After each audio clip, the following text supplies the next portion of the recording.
Good afternoon, everyone, and thank you for joining us here at SAMHSA's Gain Center. This is our first of 2 webinars this month, and this time we're focusing on housing as a critical component of reentry. And I'm Melissa Neal, Senior Resource Associate at Policy Research Associates and the Gain Center, and I'm just providing a few housekeeping remarks.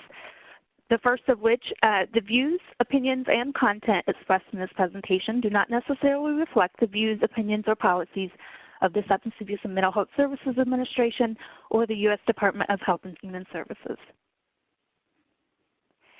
And throughout the presentation, we welcome questions. You will see on the right side of your screen, there's a Q&A pod. Throughout the presentations, we welcome any questions you may have. And at the end of the presentations, we will be walking through as many of those questions as we can with our presenters. You'll also notice on the right side of the screen, we have a couple of polls open for you, and we really welcome your participation in those, as you know, it will help us understand who all has joined us today and better understand our audience as we present this information. And finally, this webinar is being recorded. And so we have a great agenda for you today. We are excited to present 3 presentations on programs that are addressing housing for people who are reentering the community from prisons and jails. And each of these programs is approaching housing from a different perspective and a different approach. So we're really hoping that you all will walk away with some different ideas and different perspectives in terms of how to address housing in your communities. But first, we're really excited to have John Berg with us here from Mental Health Services Administration, and he's going to be providing some opening remarks. John? Thank you, Dr. Neal. Good afternoon and welcome to today's webinar on housing as a critical component of reentry. We appreciate you taking the time to participate in today's informative webinar. SAMHSA promotes early intervention and treatment as healthier alternatives to detaining people with behavioral health conditions in the U.S. justice systems. However, many individuals that come in contact with the criminal justice system have substance use disorders and or mental health issues. We have many grant programs that support diversion from the criminal justice system, incarceration, and that provide assistance for those in the criminal justice system reentering the community. Upon release from incarceration, whether through a drug court or a reentry program, individuals with behavioral health issues face many barriers to successful reentry into the community, such as lack of health care, job skills, education, and stable housing, which may jeopardize their recovery and increase their probability of relapse and rearrest. Housing is a critical issue that is always identified as one of the most pressing barriers to successful reentry. Housing stability can affect the prospect of employment, access to services, and other factors that lead to improved outcomes. This webinar will provide information regarding promising reentry programs that highlight the importance of housing access when working with the justice-involved individuals reentering their communities. I want to thank Dr. Neal and the Gain Center staff for hosting this webinar. We are excited for today's webinar to present on the important issue of reentry and housing. We are pleased to have 5 very distinguished presenters today to inform us with their expertise about this topic. At this time, I will turn it back to Dr. Neal. Thank you so much, John. All right, so I'm going to briefly introduce our 5 panelists today. First, from Camden Coalition of Healthcare Providers, we have Laura Buckley, who is the Senior Program Manager, and she leads a team working on innovative pilots for specific populations within the field of complex care. And she oversees 4 community-based programs, a Housing First Demonstration Project, Camden Reset, which she will share more about in a few minutes, Camden Delivers, and Medical Legal Partnership. Next slide. With her is her colleague Brandon Golborne, who is a member of the Innovation Operations Care Team that serves individuals enrolled in the Camden Coalition of Healthcare Providers community-based outreach programs. And he serves as an advocate and resource specialist and assists with care coordination from both the jail reentry program and a maternal health addiction program. Next slide. from Homecoming Project, we have Tara Lawyer, who is a project coordinator, and she'll be sharing more about the Homecoming Project. She comes with lived experience of incarceration, and so she brings that expertise and is an advocate for incarcerated people for more than a decade as a peer health educator, a certified drug and alcohol counselor, and a youth diversion specialist. And she has served in numerous capacities and is a spokeswoman for the Drop the Life Without Possibility of Parole campaign, and is a next generation fellow at the Center of Juvenile and Criminal Justice. And she's also been involved in developing numerous curricula for therapeutic workshops and groups for people in California state prisons. Next slide. From the Mental Health Association of Nebraska, we have Bethany Caruso, who is a certified peer support and wellness specialist with MHA for almost 10 years.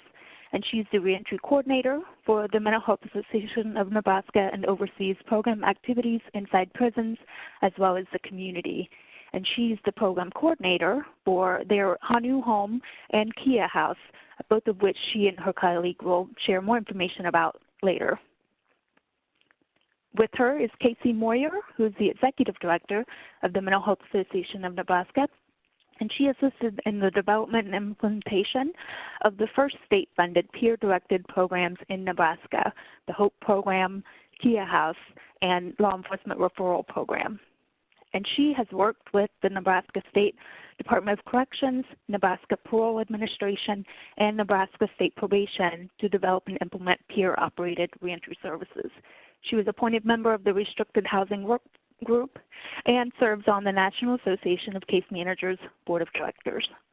And so with that, without further ado, I'm going to turn it over to Laura and Brandon to start us off with their presentation. Hi, good morning, everyone, or afternoon, depending on where you're calling in from. Thanks for the introduction. Both Brandon and I are really excited to be here. So before we jump into our jail-based reentry work, we'll just explain a little bit about who the Camden Coalition of Healthcare Providers is.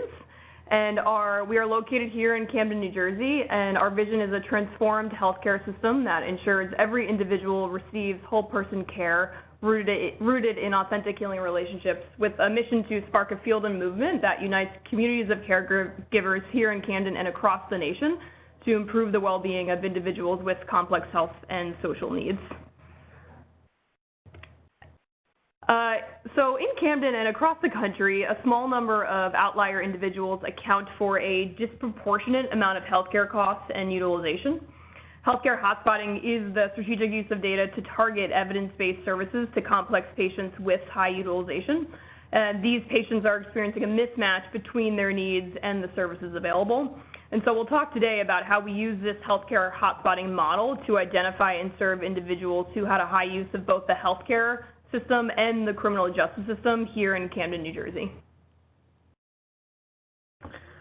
The Camden Coalition has several programs, both at the patient-facing level and at the systems engagement level. Our traditional healthcare hotspotting model is our Camden Core model, which we use as a basis to start the reentry work that we'll talk about. So instead of working in the hospital, we transitioned to work inside the jail, which we'll get into. And we also launched a Housing First program in 2015, where we connect individuals with high use of the healthcare system who also experience chronic homelessness to permanent supportive housing. And so some individuals that we worked with in our reentry program also qualified for that housing program, which we'll speak to in a bit. But before getting into the program specifics, I think let's start with the data, as everything kind of begins there here at the Coalition and with hotspotting. So we rely on a robust, interconnected data infrastructure to support both our patient-facing and practice-facing interventions, as well as our systems-level policy work. And we have three core data systems here at the Coalition: our Camden Health Information Exchange, or the HIE, which has real-time data from the 4 health systems in South Jersey. We also have our internal performance and care tracking system, which is our case management platform, where our care team inputs their time and effort and work with the clients. And then finally, we have our homegrown database, which we've called Camden Arise, which stands for Administrative Records Integration for Service Excellence, and includes external data sources like all payer claims data and jail data, police arrest data, and other non-health sectors like the school district data and vacancy service survey data. So that's administrative. We don't get it in real time, but it comes in on a regular basis. And so in 2014, we were able to link multiple health systems like criminal justice, healthcare, and housing, and from Camden Arise, which then set the stage for our jail-based reentry work, which we have named Camden Reset. So Camden Reset launched with the support of the Laura and John Arnold Foundation, and we named the small pilot Reset with the help of some community members here in our Community Advisory Council. And Reset stands for Reentering Society with Effective Tools. We launched in fall of 2017, and I think we enrolled our first patient in December 2017 with an ultimate goal to help patients gain the skills and support they need to avoid arrests and preventable hospital readmissions and improve their well-being. So our triage process for Reset was we received and reviewed jail records, and then we prioritized individuals who had 3 or more jail commitments within 1 year. And then from there, we had that list, and then we went back and looked into the health information exchange that we run, and we were able to rule out non-Camden City individuals, and we did that because of our experience doing our hospital-based work. It can be challenging when folks are far away to do meaningful care coordination and engagement, and since we are a small team, we decided to keep it within Camden City. And then once we had that list, we then reviewed those HIE records to find folks who also had high utilization of the local hospitals. And the hospital utilization was for folks who had 2 or more inpatient admissions, again, within that same 1-year period, or 4 or more emergency department visits within the same year. So by the time we went to enroll someone, looking back a year, they had at least 3 or more jail commitments and at least 2 or more inpatients or 4 or more emergency department visits within that same year. Okay, so this is just a list of the interdisciplinary care team at the Camden Coalition for the Reset program, which consists of Michelle Adenick, who's a registered nurse, Bill Nice, who's program manager and social worker, myself, Brandon Golborne, who's a community health worker, and also Jeremy Spiegel, who's a legal consultant through our medical legal partnership. So the stats show that everyone enrolled in the Reset program had a substance use diagnosis, while 2/3 also had a co-occurring mental health diagnosis. So it was interesting to note that, especially when we were only looking at utilization. We also found that we were serving mostly non-white younger men, with the average age of a Reset client being roughly 35.5 years old. None of this data on this chart are mutually exclusive. For example, a person can have multiple medical conditions. Note that all clients had diagnosed medical conditions or a mental health condition, but all the evidence of substance abuse, disorder, and abuse.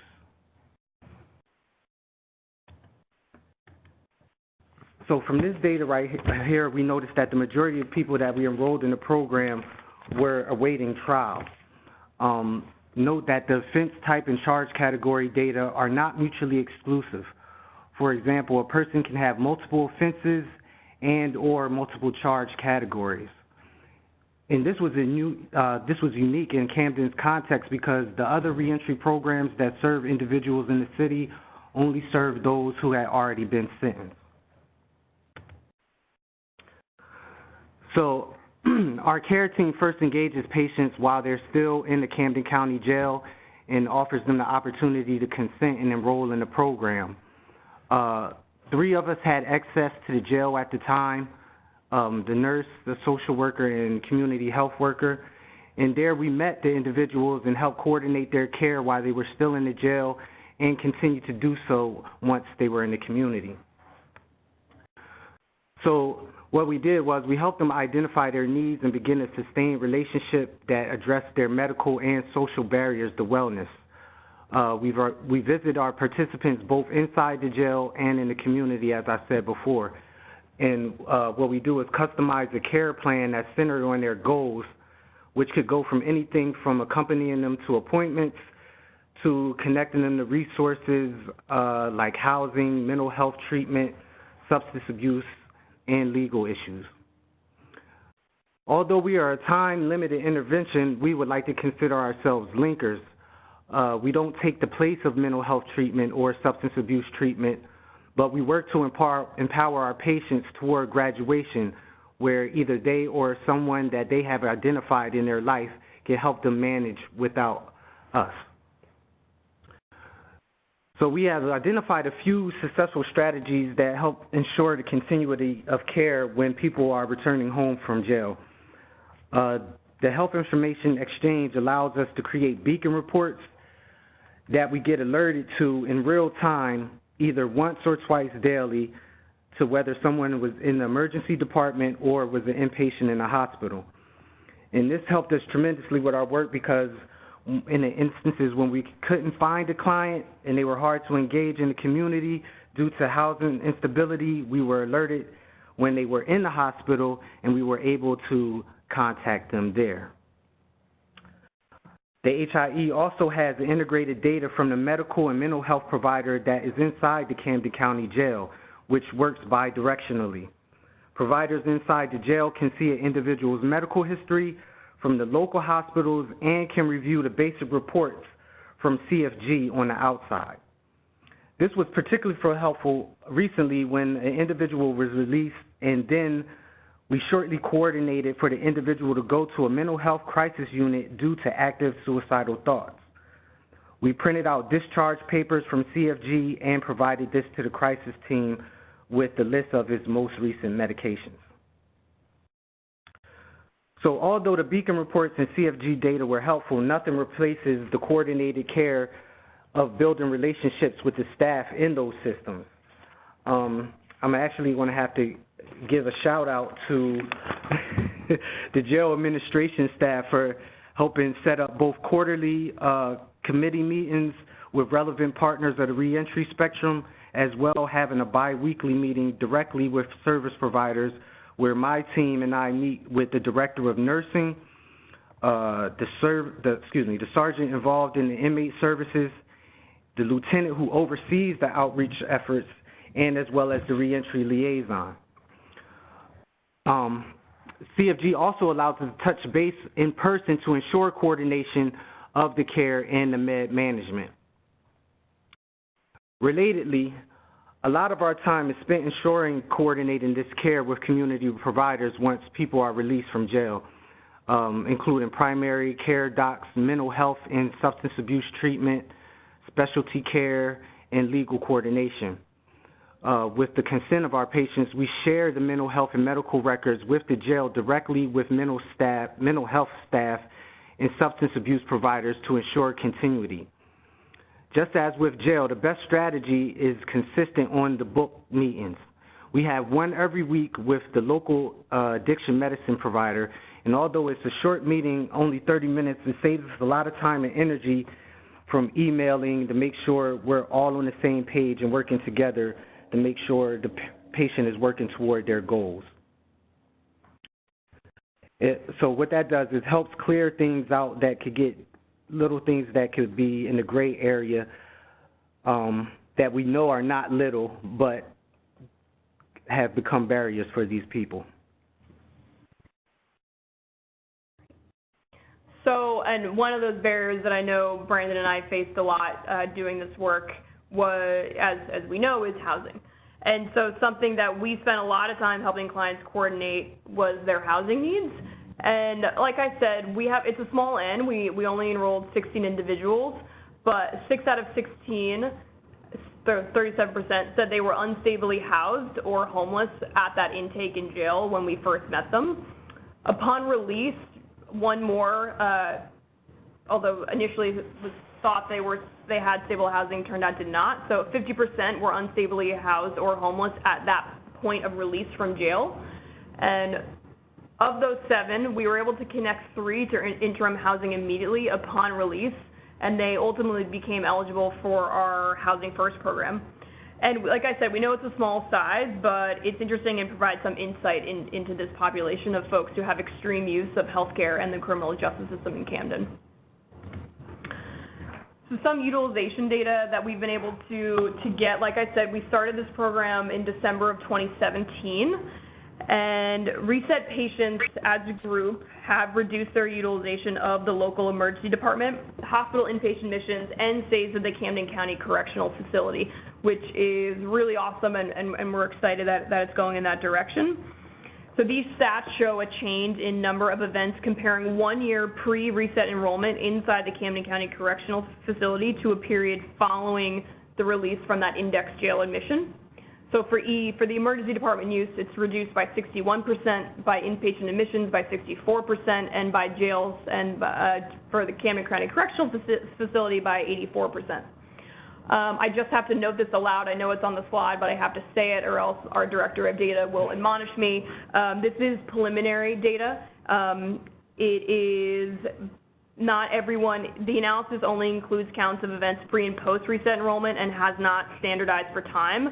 So the post period begins that day the client is released from that index jail admission. So one of the takeaways for us, like I said, we know it's a small cohort, but that it is exciting, and to stay tuned as we're still serving a few of these individuals. So check back in with us to see how things progress in a few months.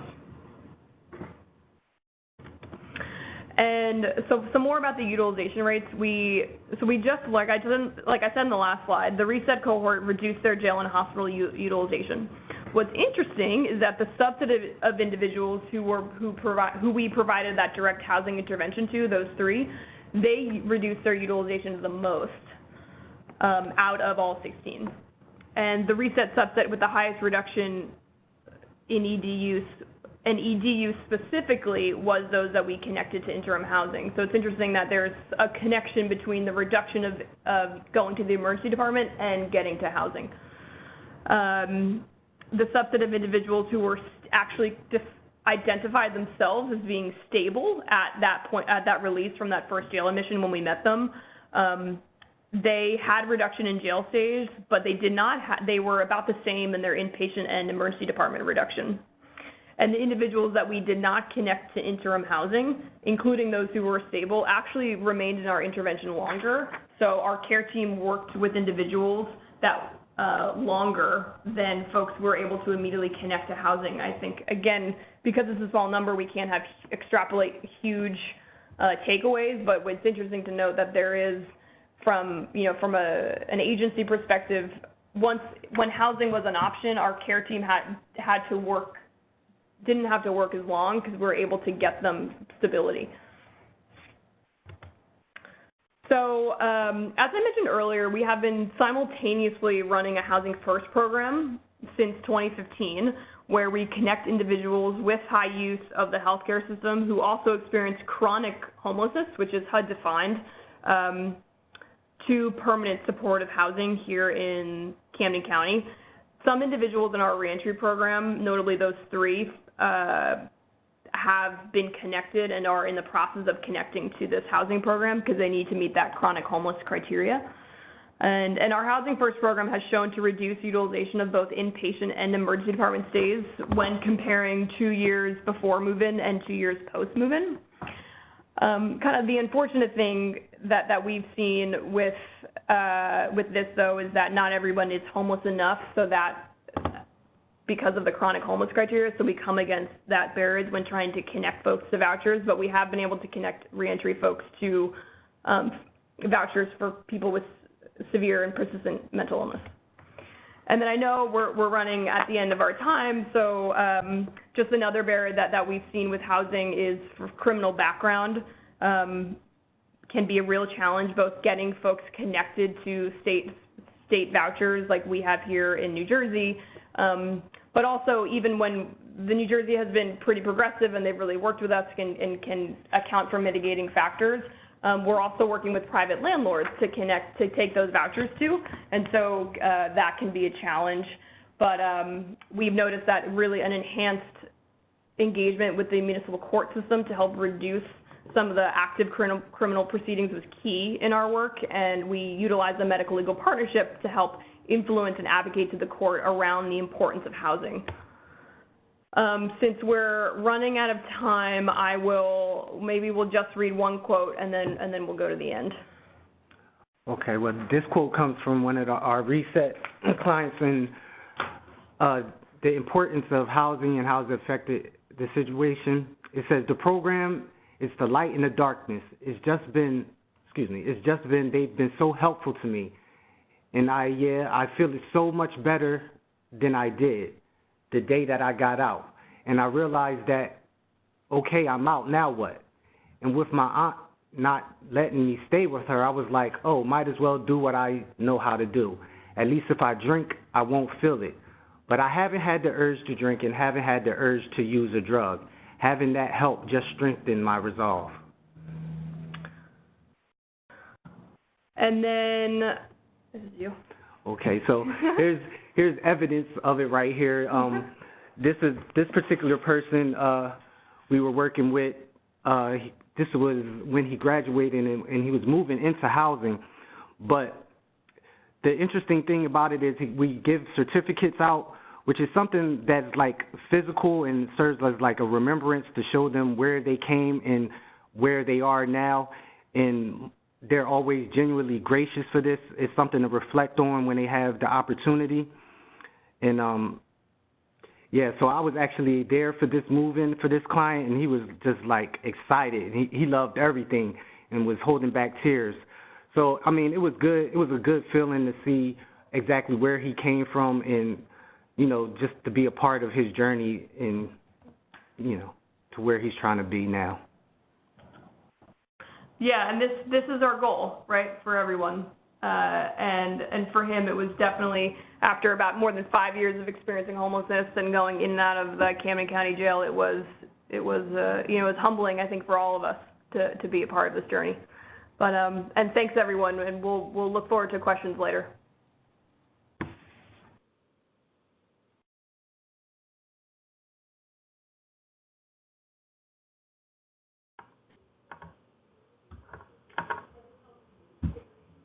Well, thank you everyone and welcome. Thank you for coming. My name is Tara Moyer. I am representing Impact Justice, which is a national innovation and research center advancing new ideas and solutions for justice reform.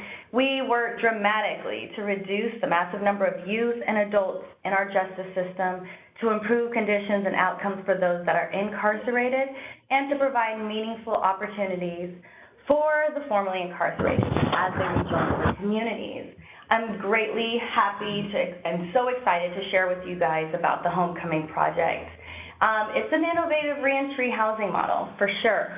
What we thought about a few years ago in the planning stages was, what if we could use the assets that are currently in our midst, homes that have underutilized space, and use that just like the Airbnb model to house individuals that are coming home from prison.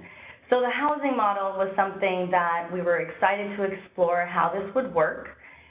We began looking at what it would take to recruit the community host, how we would do our screening process to accept our eligible participants, and then we really thought it was important to utilize a compatibility matching tool to ensure that our participants and our hosts are choosing each other based upon needs and lifestyle preferences and things of that nature, and then really solidifying that housing arrangement and enhancing community integration.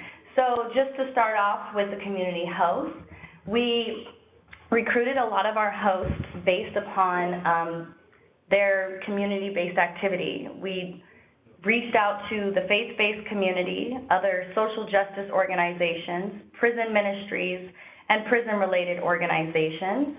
We found that they all had leadership and role model qualities.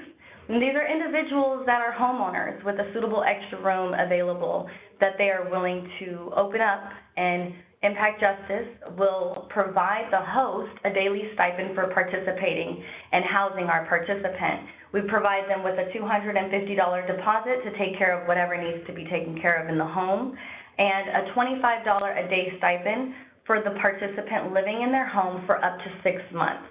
So a participant can come straight from paroling out of prison and into the host home, stay there for 6 months, and be provided that housing cost while being able to reintegrate into society and focus on the things that they need to focus post-release. We can then talk about our participants. We're looking at a population of individuals that have served 10 plus years in a state and federal prison.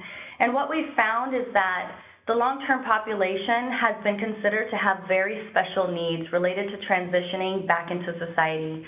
We're talking family reunification, reinstating all of their Social Security cards and identifiers and birth certificates, et cetera, having to navigate the new systems, online platforms for medical care, employment, and education, and not to mention the changes in the local laws and the advances in technology. When we started this out, we looked at Alameda County because this population is considered underserved. Most of our funding that is available right now in the reentry population is serving the short-termers that are on probation and not parole supervision. So we had a really big need to look at how can we help these individuals. We look at individuals who have been deemed a low risk by CDCR, and what that means is through their long-term incarceration, these individuals have sustained rehabilitation efforts. They've worked closely with their correctional counselors while in custody. They also took the extra steps to kind of address some of their underlying concerns and issues, whether it was mental health, they're in treatment, they're in care, and these individuals are definitely in need of housing. They may not have support systems out here, and so we wanted to make sure that we were providing them with that as well. When it comes to our compatibility matching, individuals that are currently in custody will submit an application to us. We will then look at their release date and so on and so forth. We also accept individuals that are serving life sentences in California. They have to go before the Board of Parole hearings, and so we want to look at the date that they're getting ready to go before board and start matching them with a compatible host so that they could present to the board and include in their parole plans that they have a home to go home to. So we try doing this matching in custody, and they usually can connect through a phone call meeting. That's our most common type. If the prison facility has the capabilities, we will do a video conferencing meeting. And if the host is interested in actually visiting the individual while in custody, they can do an in-person prison visit. Now, some of our participants apply while in the community, already released into the community.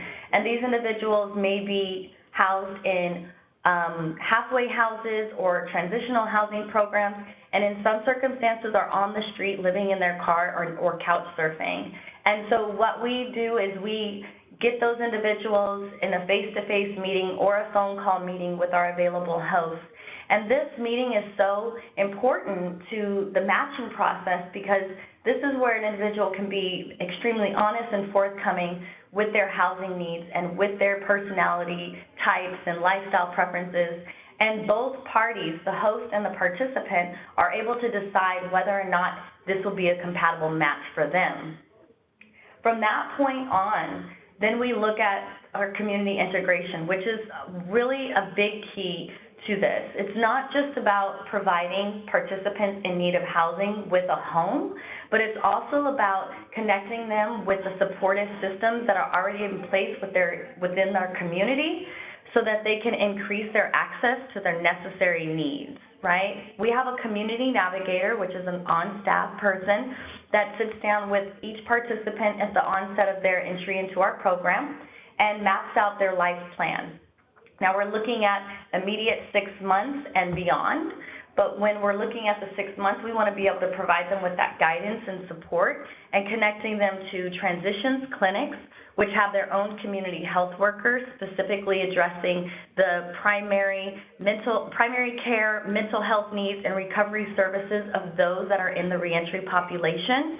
We also connect them with our employment providers and our partners in education, along with our legal services and so on. Our main goal here, working with a community navigator who does in-person meetings, transportation services, and not to mention phone call check-ins, to make sure that they are staying on track and always have that support that they may need. Again, our referrals go to the employment, the housing, the education, direct services, and general assistance. Moving on, I wanted to share with you, when we first placed our first housing arrangement, it was with KC, and our host here is Terry Brown, and we launched the project on August 1st with this first placement. And KC is also our first graduate. To date, we have placed 7 participants into community host homes. We're on target to place 10 by the end of this month, not to mention 25 by the end of this year. To date, we have 3 completions of participants that have completed their 6 months successfully with us. Each and every one of our participants are employed or also in an education, getting higher education in college. 2 of those participants that have completed opted to stay in their host home, which is an option. After the 6 months of Impact Justice providing the stipend to the participant and the host, what we do is they can then go into their own housing agreement terms, and we step out of the equation, out of the relationship. One of our participants, which is the one that you see here, KC, has moved into his own home, into independent living. And so this is really what this is about, is giving our participants that opportunity to stabilize post-release and reach self-efficacy. Here's some more photos of our host homes that are ready and prepared to house more participants. And this is an incredible housing model that is working because we're using the shared housing economy and really being able to revitalize the economy out here in Alameda County, which is already having its own housing crisis, as you know. We have a homeless problem that is extremely terrifying on a daily basis. We see it every time we come to work. And we know that the incarcerated population coming home is 3 times more likely to experience homelessness. And so what we're doing is we're finding a low-cost solution with homes that are already in place, with people that are ready to utilize the social value of housing someone and providing them that support. So while we're also creating spaces and homes for those that are much in need of it, we're also building relationships with community members, and through proxy, they are showing them how to live in the community today. And we're just really proud to scale this and have our long-term goals, enter into other communities and other counties out here in California, and then definitely replicate the model and create a toolkit so that we can go and train other organizations on how to create this housing model across the nation. Thank you, everyone, and I look forward to your questions.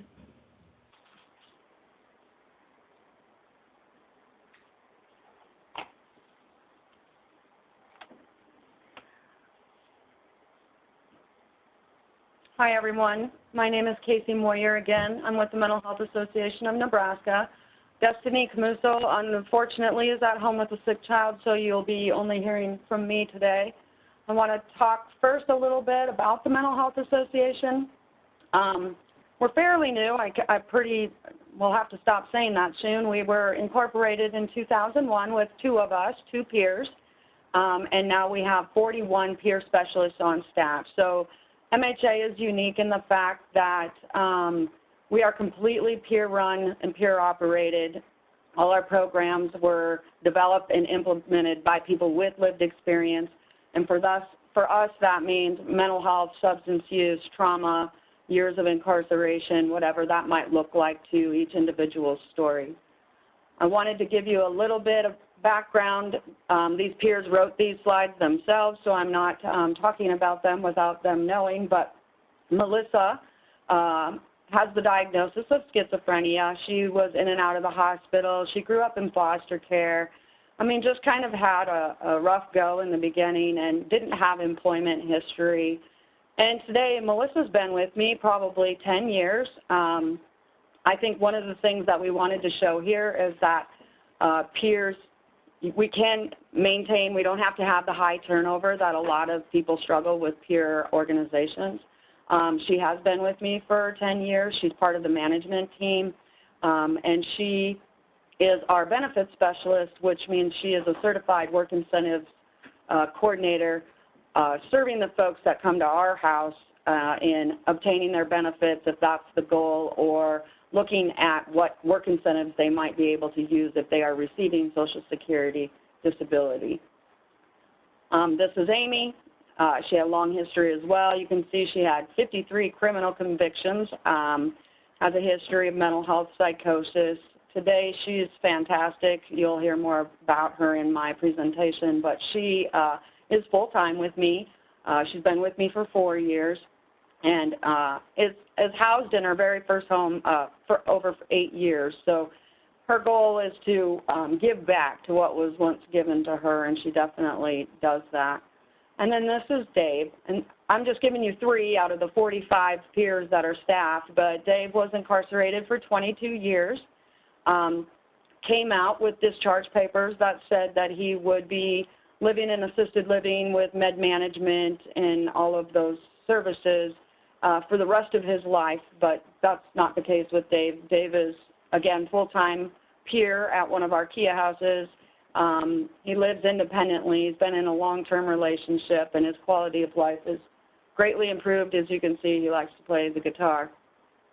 So how it all starts for us is we start in the inside. We primarily work with the State Department of Corrections, but we are also involved in the county jails.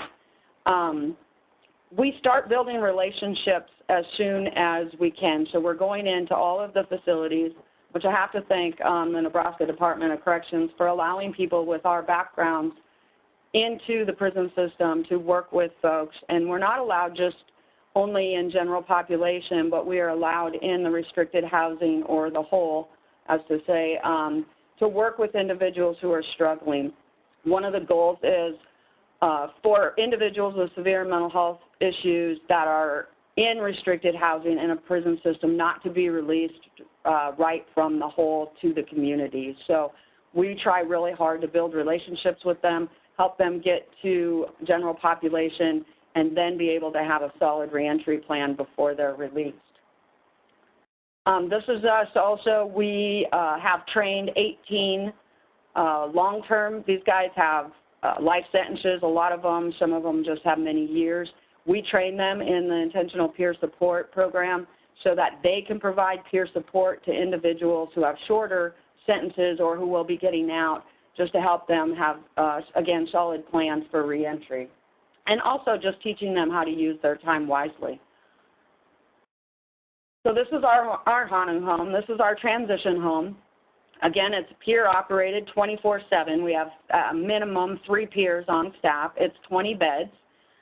We work with individuals within 18 months of release, on parole, probation, or if they have jammed their time or discharged from the system, we will work with them also. Our priority is to serve people with significant mental health or substance use who have those issues, and many of them are not wanting to go back to where they came from just because it's unhealthy for them. So our priority, again, is those that are living with significant mental health. I like to talk about our house. You can kind of see the pictures there. The biggest thing for MHA is the community buy-in. I think being peer-run, we had to really convince the community, especially the neighborhood that we're in, that this was going to be safe and that we weren't going to cause problems in their community. And so we have this home. It's, again, 20 bedrooms. It's got 14 bathrooms, but we wanted to make it feel as recovery-focused as possible. And we did that by getting the community involved in it. And when you get the community involved, now they have buy-in to the whole success of the program. I like to tell people it looks like a Pottery Barn magazine because everything in this house is just absolutely gorgeous. What we did was we put on like a recovery room redo challenge, like an HGTV challenge, and we had 15 teams of people decorate these rooms, and there was a competition, and then we had interior designers judge the rooms, and we had winners and press and the whole works. But the purpose in all that, again, is to get the community to buy in.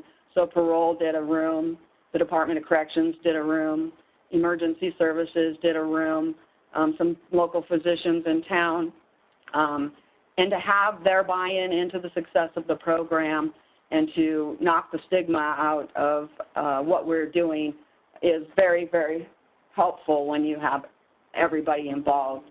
The average stay is about 90 days. It is not a halfway home or a group home. We don't drug test. We don't have curfews. We don't have a list of chores or things that they have to do. It's really, again, it's peers. So it's working for the both of us. It's people are there because they want to be. Parole cannot tell them they have to go here. They have to ask to come here. And it's individuals who want to change their life and want to do something different and want the supports to be able to do that. We allow parole and probation for them to do the policing aspect of that, but we don't do that at our own home. This is Kia House. Kia House is a 5-day stay. So when people transition from HANU and they go to their own apartment, often when you're coming from a prison system of, 1,500 inmates, and then you go to HANU where you're a guest of 20 individuals, and then you go to your own apartment, that can be kind of scary. So this allows people just to check in to Kia. They can stay there for 5 days, work with peers, figure out, if there's some things that they need to work with, or just get that peer support, and they can keep their job and they can do what they need to do during the day and still maintain their housing. This is our supported employment. So at the house, the peers offer supported employment. We work with them on their resumes and their gaps of employment and how to talk to employers. We've built really good relationships with employers in town. I also like to show, just our staff and how it's a win-win for everyone. We have hired 12 of the people that we served that have been recently released from prison. We've hired 5 of them that have recently been in the jail diversion or drug court program. We have 3 individuals who are on mental health board commitments, and we have 3 veterans on staff. And I just think it's important to show that, the peers that may not have had opportunities for employment or good employment because of their backgrounds are earning a livable wage, a more than livable wage, and finding purpose in the work that they do and giving back to the community.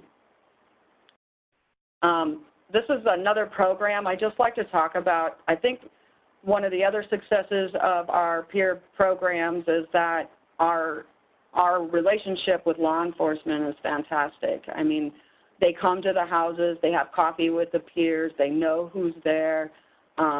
They're very protective of, making sure that if people are doing things that they're not supposed to do at the houses, that they address those issues right away. And it's changed the dynamics of how we interact with law enforcement and how they interact with us. And what else they have done is if they come in contact once they leave our transition home and are in their own services, or if they are at our place, and they know that they've been a guest of MHA, they'll contact us and let us know that they might need some additional support in hopes that we can avert any further crisis or reincarceration. Peer support starts right at, like I said, we are inside, but these are folks that are getting out, and here they are being released with their box and their coat. And I think it's important to have somebody that has built a relationship with them, meet them right where they're at the day of. Often, the system is not worried about or have any control over, I should say, people discharging when it's 0 below outside, or it's a holiday and you can't cash your check, or whatever those barriers are right off the get-go. So we meet them at the door, and our goal is to get them, if they are coming to our house, to help them get there, get their food and checks, cash, and whatever they need to begin their journey, or if they are not coming to our transition home, to do the same thing, just to be there and help them, walk alongside them as they transition to wherever it is that they're going. I just have to give credit to, again, how it's done for us is building those partnerships. When we went in front of our city planning to open up the 20-bed facility, not one person was there to say, not in our backyard. We will not have people, with criminal histories and substance use and all of these issues moving into our neighborhood. They were very welcoming to us, and that is due to the relationships that we've built with our neighbors, the support of parole. We belong to the neighborhood association, so we participate in their garage sales or whatever it is that they're doing. We want to be a part of. So we are all about giving back to our community. The county commissioners have been great. They know what we do. Again, law enforcement, city planning department, and every time something came up for licensure or any of that, we had a relationship with them enough to work through some of those things rather than them just telling us that we weren't going to be allowed to do this. I just want to show here the training that we do with law enforcement. So peers are involved in all new recruit training, dispatch, the behavioral health threat assessment training. So we can inform, especially all the new officers, it's pretty not a new thing to them anymore. It's just part of their training, that we work alongside of them and that we do have these houses and that we're a resource available to them and can meet them wherever it is they need us to be. This is just a quote from the Director of Public Safety. He said 300 officers can't agree on anything, but they agree on the value of this program. And that just meant a lot to us. And this just shows our growth. So we started out fighting for peer to have employment, peer specialists, and it started out with them asking us to be van drivers at a community mental health center many years ago. And then we were allowed to open up Kia House and Hanu Home, and we got our program with law enforcement. We're in Lincoln Public Schools. Then we got our contract with the Nebraska Department of Corrections, and we most recently have also contracted with the Nebraska Parole and Probation. I just think it's, we didn't grow that fast because we didn't know what we were doing. I think peers are very successful in reentry and all these other areas, and this just shows by our growth that we can be a valuable asset to the other partners. And this is just Destiny's quote, and I show this because Destiny was looking at a life sentence, and for her to have been with us for 8-9 years now, actually this is old, so she'll be 10 years this December. But the people that she has tagged in this Facebook quote is a combination of peers and law enforcement officers, so that's why I show that. And that's all I have. Thank you.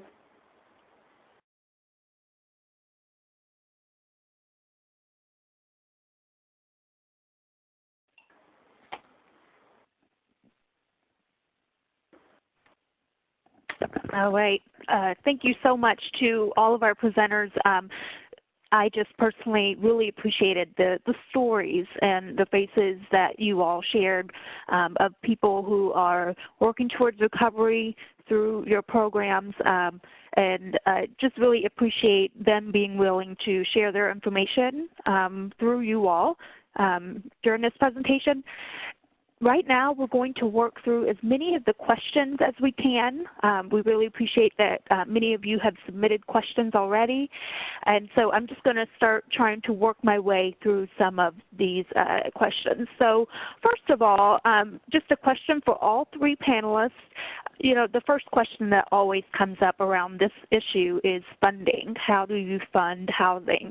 And so if each of the panelists could just speak briefly about, you know, what are some of the funding sources you're accessing within your states and communities to be able to support people with housing. And we'll just start with Laura's group. Laura and Brandon. Yeah, that's a great question. It's also always on the top of our minds as well. So our Camden Reset program was funded through a research grant from the Laura and John Arnold Foundation. And our housing work, both for Reset folks and our other healthcare high utilizers program that we're serving. So our Housing First program is, like, we like to call it a puzzle piece of funding. So we use the vouchers that we're working with are state vouchers, project-based vouchers, formerly known as Section 8. And then we've lobbied and worked closely with the state to have a line item in the state budget to also support permanent supportive housing for this individuals experiencing chronic homelessness who have high utilization. So that's a big support. We've also connected closely and been supported by local hospital systems here in South Jersey, as well as working with MCOs and been able to demonstrate back to MCOs the reduction of utilization and cost to the MCO that to make an argument that they should support us. So it's really, and then like local smaller foundations as well have been helpful, but it's a constant, it's a constant fight.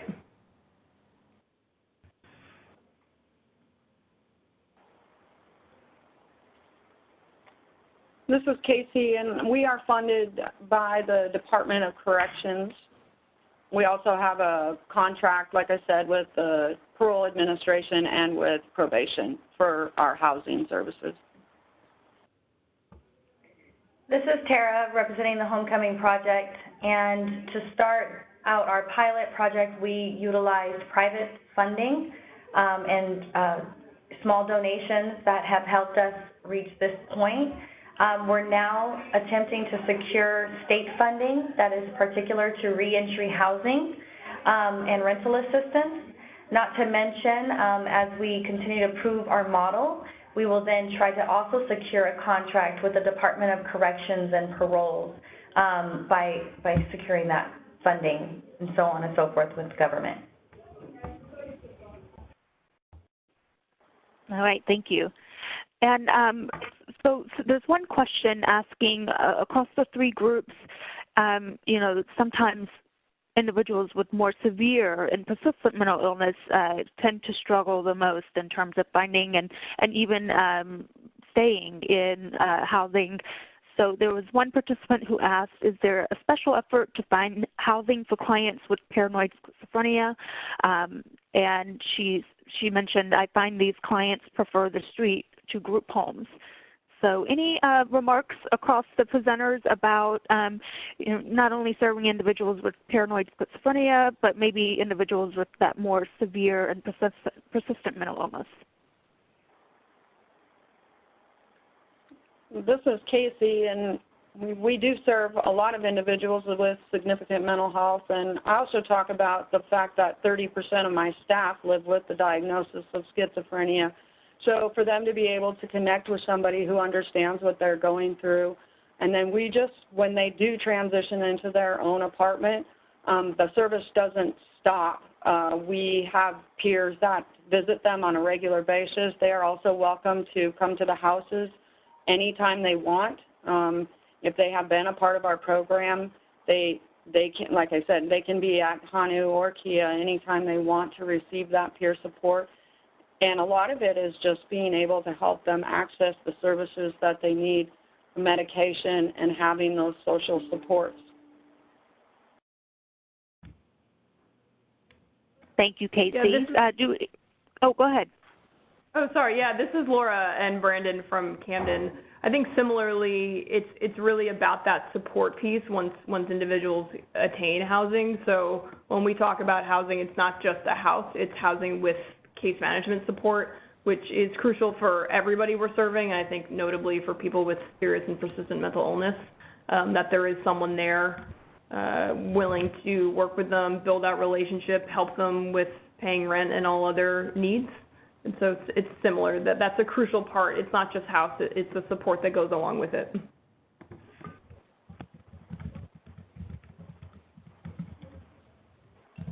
And Tara, I know that you noted that you don't specifically provide special services towards people with paranoid schizophrenia. But from our initial calls, you indicated that many people coming from the prison do have a background of experience of trauma or mental illness or substance use disorders.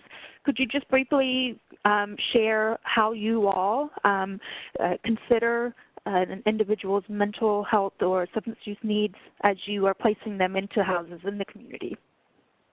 Absolutely. The strength is definitely in our partnerships.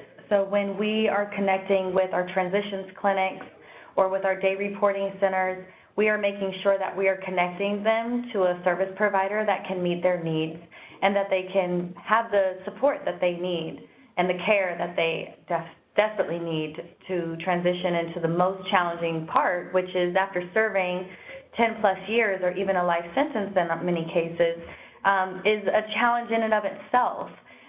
So we want to be extremely delicate with all individuals coming from all backgrounds and challenges and concerns and health matters because they need that assistance just as much. Thank you. And so this question, I'm going to direct it towards Casey, but certainly others chime in if you have thoughts as well.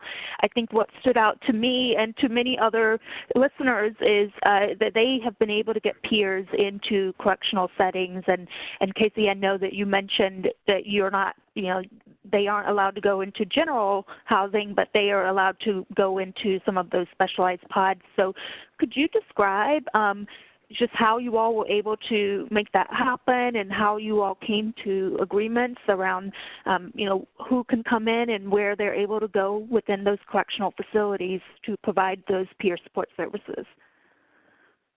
Sure. I think initially there are 10 facilities, state facilities in Nebraska across the state. And they allowed us to start with one, the women's facility, because it is the smallest. And we started providing RAP support groups and one-on-one peer support, and then they started allowing us to go down into restricted housing if someone was having difficulty being in general population. And they started to see the results of that, and now, today, 4 years later, we are allowed in all 10 facilities in all areas of the facilities. So we've even done RAP on death row in Nebraska so that we could be able to provide them guys some support while they're there. And I think the results of what we've done has done us well, and now all of the peers that work for MHA, even if they're, I have peers that work for me that will be on parole for the most of their life. So even if they're on parole or they have done a violent crime or they live with significant mental health issue, if they work for MHA, we are allowed to go back inside and work with the men and women that are inside. And did you have any challenges when you first broached stakeholders to be able to access those spaces?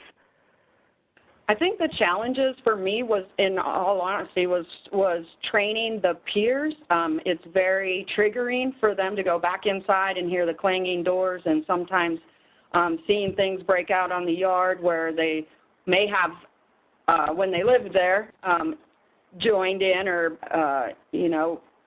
what do I want to say? They get protective of their own folks. So it was more training on how to deal with their own triggers and how to not respond to negative stuff that was going on. If a correction officer did say something that they didn't like, it was difficult at first. But now, like I said, the relationship is great, and the correction officers, for the most part, are welcoming to us, and they understand that we're there to help make their job easier and not more difficult.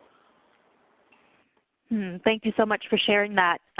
Laura, Brandon, or Tara, any comments you want to share around utilizing peers in more of these settings that have traditionally been harder for peers to access to provide services? We haven't considered that at this time. We have definitely talked about it and are in communications now with talking with our county about what that could look like. Okay, great. All right, thank you. So one participant asked, how cooperative have you found your local HUD housing communities in assisting you with returning clients? And I'll pose that to all three of our presentations. This is Tara. We recently had a very good conversation with HUD and showing them, our low-cost approach towards housing and the reentry model that we are trying to, scale. And we found it very supporting and encouraging for us to pursue HUD housing grants and, funding options so that we can sustain this.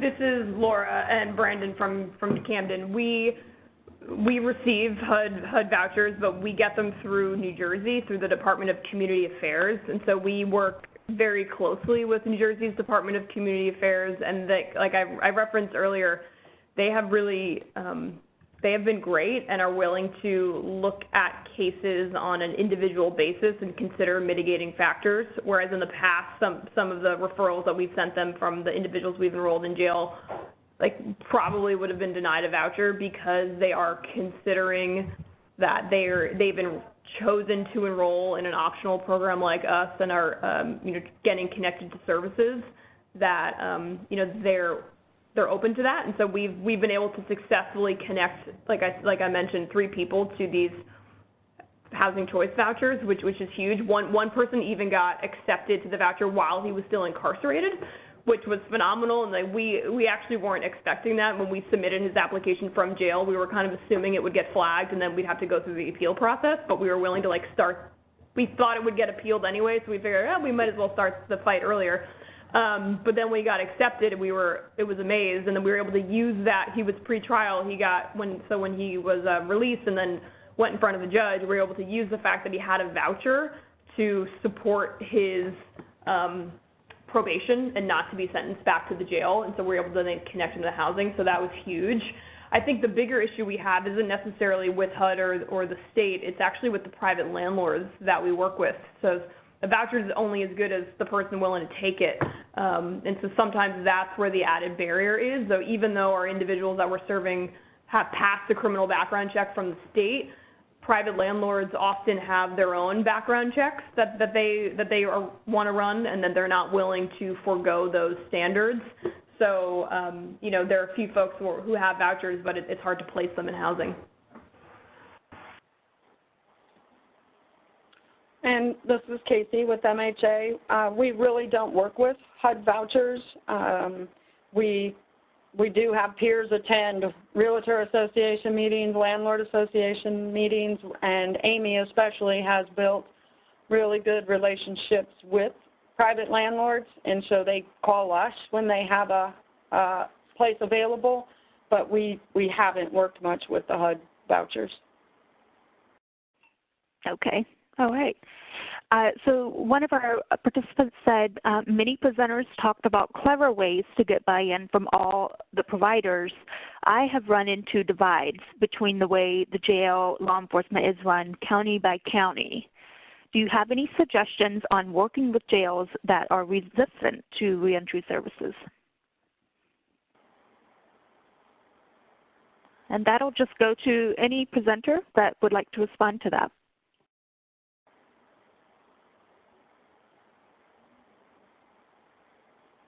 This is Casey with MHA. Okay.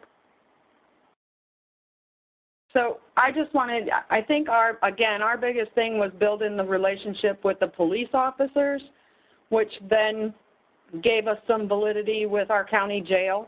And we have we've been working with law enforcement since 2011 and again, involved in all their training, so it helps because we meet the new recruits before they even hit the streets, so they already know who we are. But our relationship with the officers then gave us the validity that we needed to work in the county jails and in drug court and all the other specialty courts. So that was how having the backup of the law enforcement officers got us into a lot of, I think that's what supported the Department of Corrections as well.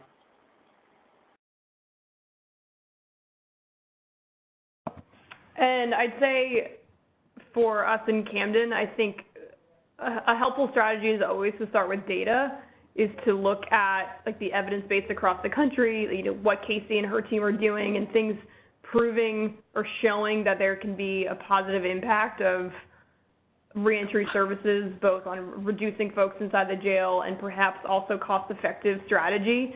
And then with that, I think there's what we've seen in our county too is there's there can be real support when other peer relationships across the county jails and or sheriff's department are made, and so connecting counties with each other so they can learn and share stories from each other. And I know some counties, like I'm sure I could talk to Camden County, you know, would be happy to share their lessons learned and their process in deciding to have reentry programs and the why behind it and what they've seen as positive to help the case. And then also something I learned from Middlesex County up in Cambridge, Massachusetts, right outside of Boston. I met with a few individuals who are running a jail-based reentry program there as well, and they took a public safety approach and reframe to this work that, you know, they're, at least from folks who are going in and out of the jail, they said to at least do reentry services for folks who had a lot of use of the jail, because from a public safety lens, it was maybe they shouldn't be going back and forth. Like maybe something else could be going on. Maybe they should be incarcerated. Maybe they should go to prison, or maybe they should not be.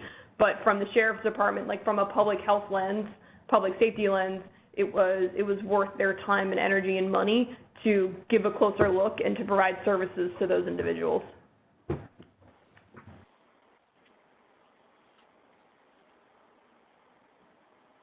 Okay, thank you.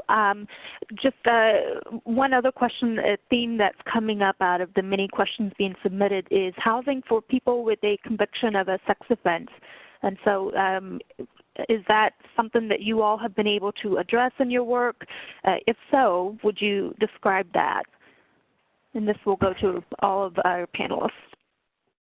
This is Tara out here in Oakland, and this is one of our challenges right now with the housing model and with a lot of the special conditions and criteria for individuals that have sex offenses is being in the community and near certain locators and things of that nature. And that's, at this point in the pilot phase, we cannot house individuals that have sex offenses.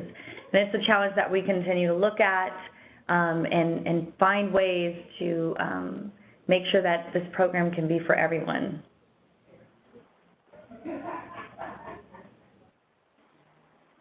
This is Casey, and we do house people with sex offender backgrounds, and again, that all went with educating our landlords and our realtor associations and all these places as far as they are the least to recidivate. And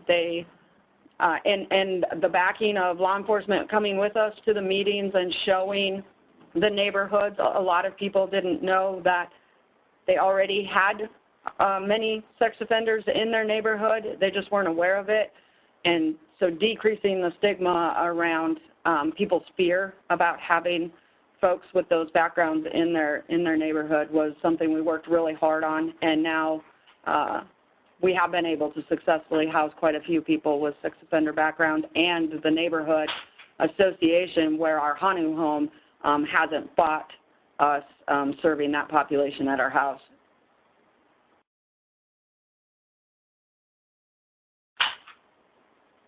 And similarly for us, our vouchers, the HUD vouchers that come to us via the state of New Jersey, there is a stipulation that the only two things that will absolutely deny someone is being on Megan's Law and being convicted of producing methamphetamine in public housing. So we can't use those vouchers to serve folks who have a sex offender history. But we've worked with, again, that's where we kind of get scrappy, working with some private landlords if people do have an income, or connected them to some type of emergency assistance or other funds to support just like private landlords and other individuals in Camden who are willing to work with them. But that is a constant challenge and struggle that we face here. And yeah, there's more work to be done around it. All right, thank you. We've had a couple of people ask about data. So, and I think that Casey has spoken to the fact that, you know, the outcomes they've been able to produce and the track record they've created over the past years has opened doors for further work. So would you all describe either, you know, what you're doing now or what you plan to do around data collection, and what are some of the key indicators or key things that you track through your outcomes data to ensure that you're able to demonstrate the success of your program? And so this question is for all of our panelists.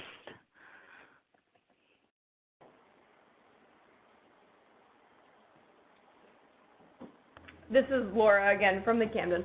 As we highlighted in our slides, there are a few key metrics that we were looking at. We were looking at utilization of the emergency departments here in South Jersey, as well as inpatient stays.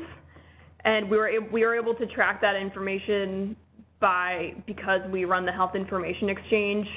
So, and like Brandon mentioned, we got those real-time alerts when it happened. We also, that health information exchange, that use can also connects to our internal case management system, so we can see that, like, when we're care planning and working with individuals. And then obviously the jail stays, and showing that as an outcome we were hoping for was a reduction of jail stays. And we have that because of our agreement with the Camden County Jail to look at that data, so we can show that there has been a reduction. And then we also, from a quality improvement lens, we know that in real time because of our connections with Camden County. So you know, we would know if someone does go or got picked up for something, that we could find out pretty quickly. And then we look at wellness and the self-perception of wellness. We didn't share out those findings because the wellness survey we did at enrollment, and then a few other points throughout our work together, and then finally at graduation, and we haven't graduated everybody yet, so we're still collecting that data. But it was important to us to have a wellness metric and self-perception of how folks think they're doing as well, because it's not just about use in something else. And then other metrics that we're looking at too are connection to housing and the uptake of certain referrals as well, like housing and transportation, income, et cetera. And this is Casey, and we have the University of Nebraska Omaha tracking how many people we serve, how many programs they were in. So did they accept supported employment or outreach or RAP, or were they in our transition home? And they track all of that. They look at recidivism. They look at employment, transition to stable housing after leaving our program. And those, right now, they're looking at they're compiling the last 3 years, and I don't have the data on that yet. They're just looking at it now because we were initially awarded our grant in February of 2015. So we're just, like I said, looking at the last 3 years of data. And then we also do what we call a quality of life attainment scale. So we look at, when they first come into our service, the quality of life stuff, as far as we're looking at housing and transportation and employment, but we're also looking at their community natural supports, their physical health, how they feel about themselves. Do they feel like they have a purpose? And then they complete that scale when they leave our program, or within 30 days, every 30 days. And we look at those results as well.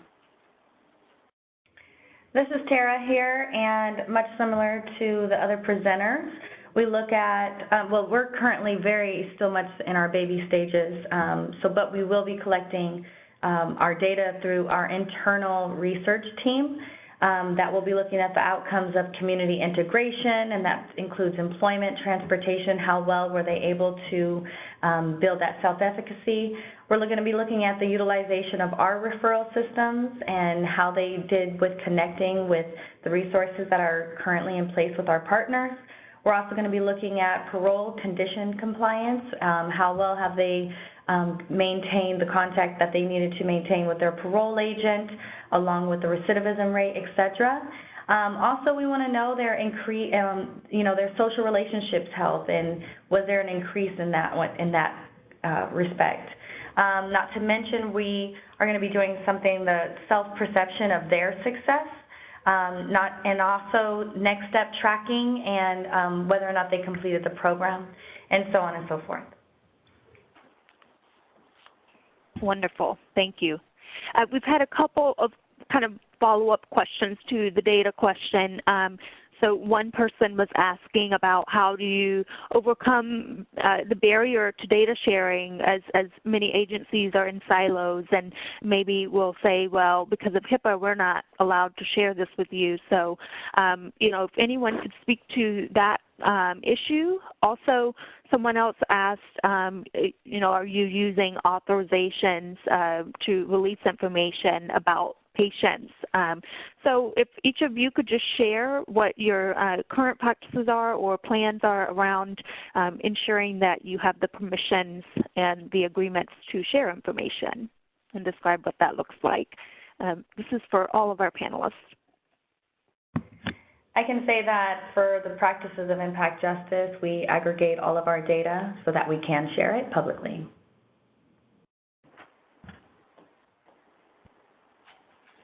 Yeah, at the coalition, we definitely hear that a lot of agencies and systems are traditionally siloed, and that in order to do this work effectively, we need to start breaking down those silos. And we've done that both with the healthcare systems here and with the jail like everything else, it starts with the relationships, and it starts with rapport between two people at two of the agencies or two of the systems, because it requires trust when you're entering into these data relationships, but it also requires lawyers. And part of that can help with the trust and also the anxiety that actually what we're doing is legal and HIPAA compliant. And we have BAA agreements with the local hospitals here in South Jersey and with the jail, and to ensure that we're doing everything up to par. And at least on the healthcare system side, whenever anyone goes to an emergency department or has an inpatient stay, all the releases and forms that folks are signing into those when they go in, there's also a release form that to have their information shared with the Health Information Exchange, which we run. So that's how we have access to that and know that it's being protected.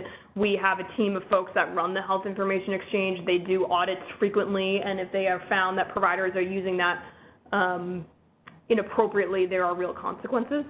And then to the specific patient level, we also, whenever we meet anybody, when we're talking about the program and they say, yes, I want to work with you, the first thing we do is we have them sign consents. And they're it's a quick 2-pager actually, but it's extensive and it does cover a lot, and we take our time going through it, and people can opt out at any point. And I know that the stories that we shared on during our section today, we also have a separate a media consent form when they're okay with us sharing stories. And yeah, so that's how we cover ourselves. This is Casey, and we're really similar to the last individual. It does help also because we are peers, so we don't collect any behavioral health clinical information, HIPAA-protected information, and they do sign releases when they come in for us to enter into the UNO database, but we're not giving them any identifiable information besides the criminal background. So I really don't have that much more to add. Okay. Well, thank you. And so one last question. We're starting to get close to the end of our time. We've had someone ask about families, and so many people coming out of prison and jail, they have families. And so if you are able to accommodate families in the housing that you link people with, could you describe that? If not, how do you support them in reconnecting and reunifying with their family upon release? And this question will be for all of our presenters. This is Tara from the Homecoming Project. This is one of the exciting things that we have put into the housing model, which is the family preference. And an individual whose family member is the homeowner of the home or has permission from the homeowner can house their loved one coming home from prison into their home, and Impact Justice will provide them that stipend to house them so that they're not experiencing a deficit in the household income. Not to mention, the main thing is we're connecting our participants with the community navigator. So they'll be in their family's home, and they'll still be given and provided that extra added support that they need to transition back in successfully. I think that this is really one of the challenges that we're seeing all the way across the board with the reentry housing projects, wide scale, is that people are not being able to connect with their family in some of the traditional housing programs. And so we really want to encourage family reunification by getting people to connect with their families, spend time with their family, and structuring that into their life plan, because it's an issue that we're not necessarily addressing. So the family preference option is something that individuals can utilize through the Homecoming Project, but we still would screen the family host as if we would screen any other host, making sure that the home is inspected and is suitable for living, and making sure that they are compliant with parole conditions, making sure there's no weapons in the homes, no drugs, etc. And if they get qualified, then we will definitely support them housing their family member coming home.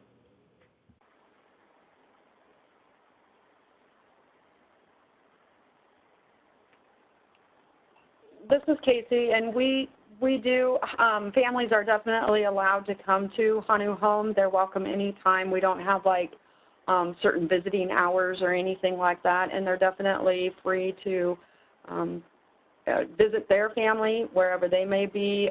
Of course, that's if parole is okay or probation is okay with that. We do have a lot of supervised visits at Hanu, so if the Child Protective Services is working towards uniting children with their parents, we have a small park and play area in the back of Hanu Home, and try to provide a safe space for them to reunite with their families and work towards getting back home together.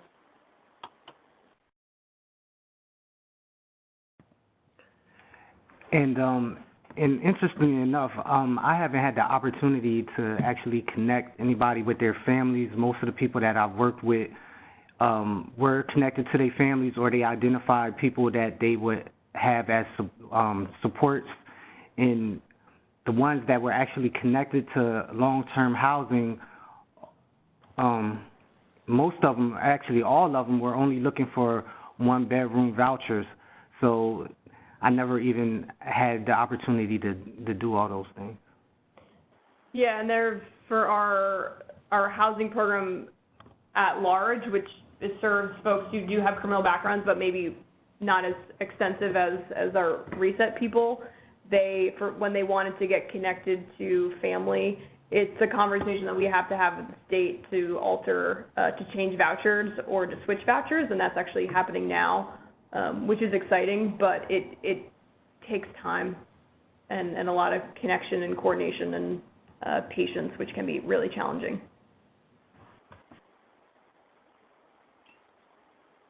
All right, thank you. So just again want to thank all of you, Laura, Brandon, Tara, and Casey for your time today and sharing all your three programs. Again, you know, I just am really struck by the different approaches that you all are using, and you know, the effectiveness of the different types of services you're providing to the community.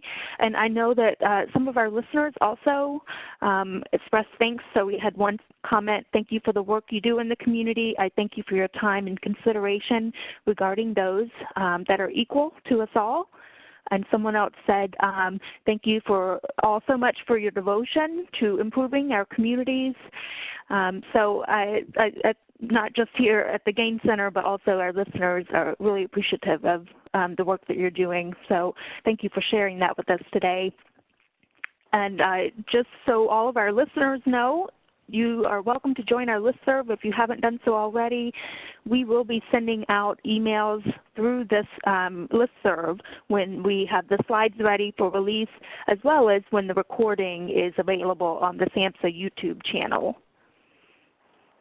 Next slide. All right, so that brings us to the end of this presentation. Thank you so much. If you have any questions or would like to follow up with us regarding any of the questions related to today's presentation, please do not hesitate to reach out to us. The Gain Center, we have our email, our website, and our phone number listed here on this slide, and we are available for any phone-based technical assistance or consultation as needed. So please do not hesitate to utilize us as a resource. Thank you so much and have a great afternoon.